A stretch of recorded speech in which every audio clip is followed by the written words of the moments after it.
Hi everyone, Tammy here. I just wanted to come on before the video began and show you the card that we're going to be making. And I was hoping to show you the effect of the ice cream a little bit better. I don't think it really did very well in the video as far as you being able to see. So I wanted to kind of show you the effect there. I think it looks so good. Anyway, I hope you enjoy the video you're about to see, and if you do, please like and subscribe to my channel. I'm going to be coming out with some content this week, so I don't want you to miss it. So on to the video. Hi everyone, Tammy here. I'm here with another card tutorial. I have here my paper. This is a Strathmore mixed media paper, and this is what I love to use when I do my watercolors and I have to put water and paint and things on there. I think it works really well. It doesn't like peel up and make little clumps of the paper, and I use a lot of water on this, and I just really don't have any trouble at all. And I have tried other ones and they never do as well as this one. They sell this one at Michael's and they also have it on Amazon. I'm just putting all my colors on here and I'm doing really small squares because the die that I'm going to use is a really small die and I really want all the colors to kind of blend together. But I definitely, when I use my die, I want to be able to get a mix of the colors. And if you just do big spots of it, you're only going to get that one color. So anyway, I'm putting the water on it now, and I always say you need way more water than you think you need. It needs to be really wet to where you see the water on top. Here I am just taking my heat tool and drying it, and that kind of helps to spread it out even. So I'm just kind of wiping up the excess, and you don't want to do that until you've officially got everything dried, mostly the main parts. So here I am going to use this little ice cream die. There's the top of it, and this is going to be the top of my ice cream. And there they are. They're so cute. I'm using this for the cone part. And I'm just going to stamp it out, and I tried to stamp it just on my glass mat and it would not stamp. I had to, and I thought, oh, I need my Stamps of Life secret weapon. And it worked great. Like, it was so much easier. So anyway, I did those, and it doesn't have a die for it. It's just a stamp that I had in that one. There was no die. I don't know why. So I just fussy cut those out, and then off camera I did my sky, which I've shown quite a few times, so I didn't want to show that again. And here I have Moose Mountain dies, and I cut those out, and I'm just cutting the tops. I did it in gray and white, and I'm cutting the white tops off to put on there. I also cut out the shadow layer, so when I'm done cutting the tops off, I'll glue the gray bottom to the gray shadow layer. And then I will take those tops that I cut off the white and add that right onto the shadow layer on top. And this is a really fun effect. I cut out 2 sets of mountains. I'll end up putting them on there and having to trim the edges a little. But and then here's some water I cut out of, this is a cardstock pad that I got from, I think, scrapbook.com, so I'm not sure what it is. And then I just cut out a white hill for the snow, and as you can see, I'm making a little scene here.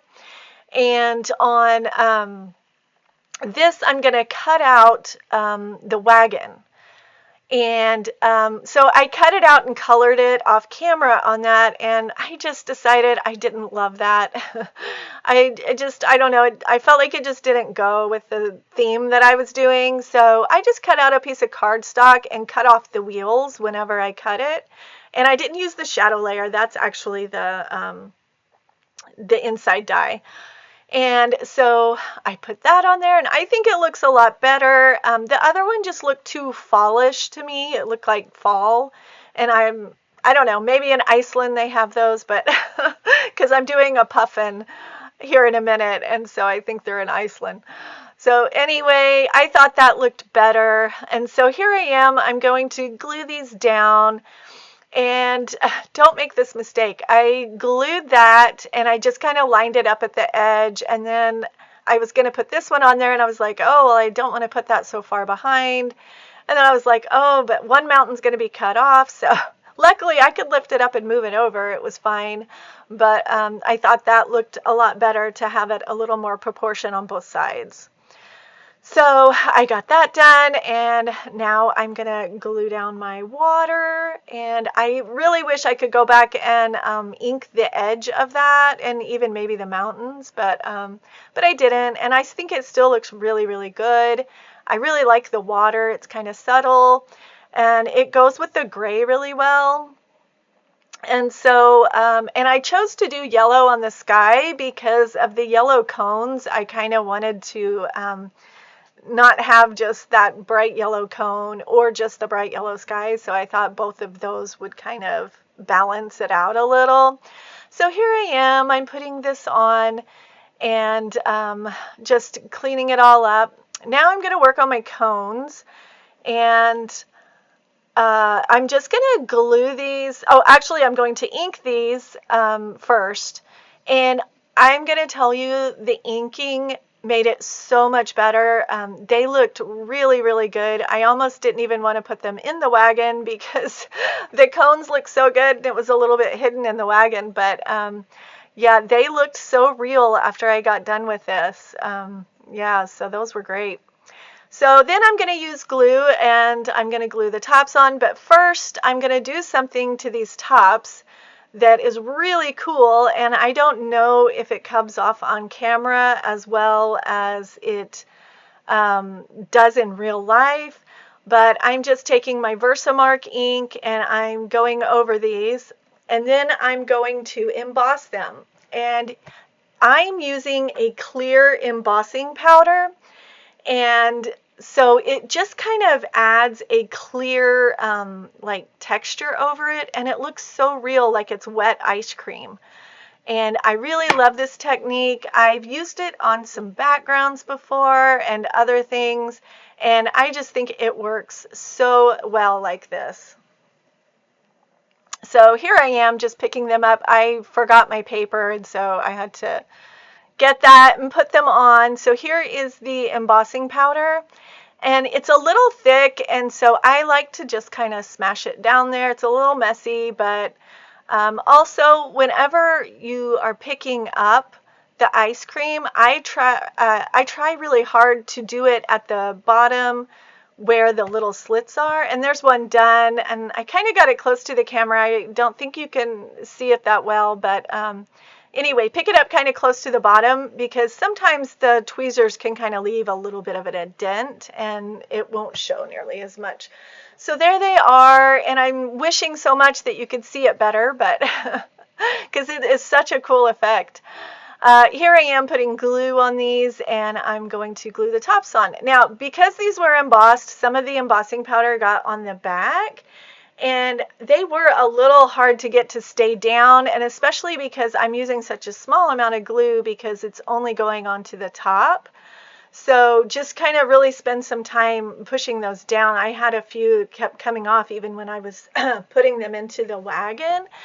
So here I am. I'm just arranging my ice cream, and like I said, see, it's kind of hiding the cone. I hated it. I was like, the cones look so good. So I raise a few of them up. I kind of put them in there. I want it to look like the puffin is just carrying a load of ice cream. And I also watercolored the puffin, but again, I did it off camera because it was a pretty easy thing to do. I used dark gray and around the edges, and then just blended it toward the middle. Just used some orange for his beak. Now I'm trying to figure out how to get him to hold an ice cream and get all of this on the page. And I'm just going to tell you right now, I wasn't super successful with this. It looks good here, and I wish I would have scooted my wagon over as far as I did in this. You'll see at the end I had a little bit of problems with the puffin holding it, but so I just put some glue on all those ice cream cones so I didn't have to rearrange them again. And I'm sorry I'm out of camera right here, but I'm just gluing. And then I put a bunch of glue on the back because, like I said, I was having a little bit of problems with those sticking really well. So I'm using the Art Glitter Glue, which is a really strong one once it dries. But I really pushed down on these because you've got lots of layers, and I was trying to get embossing to stick on embossing. And so I go back and put a little more glue. And I'm just using a stamping tool and just holding it on there to kind of get pressure on the entire thing. And then once it was dried, though, it all stayed down really, really well. So now I'm putting my puffin, and if I could go back and say, Tammy, move that over a little more. Because here is my ice cream hanging off the edge, and I was like, oh, that's okay, I'll just cut it off, it's no problem. Then I really didn't like that very well. I was like, oh, it looks like a cut off ice cream cone. So I pulled it up thinking like, oh, I can do something different. I had an extra ice cream cone over to the side just in case I needed one. And I'm like, there's no way to make this look good unless I pull up my puffin, and there was no way I was pulling up the puffin. So I ended up just putting it back on there and letting it hang off. I don't know what I'm going to do with it. Maybe I'll cut it sometime, or maybe I'll just leave it just like that. This card is too cute to care too much about that, and I think anybody would be very happy to see it and to get this card and wouldn't even care. So I'm not going to care either. Here I am. I'm going to stamp my little sentiment on there, just puffin by to say, and then on the inside I'm going to put hi. And then I see I didn't get my P all the way because it was in the mountain, but that was no worries at all. I just used my pen and went over it. It was just a very small spot, and you really cannot tell at all that I had to ink that in with a pen, so that was no big deal. So anyway, here's my card. I hope you liked it.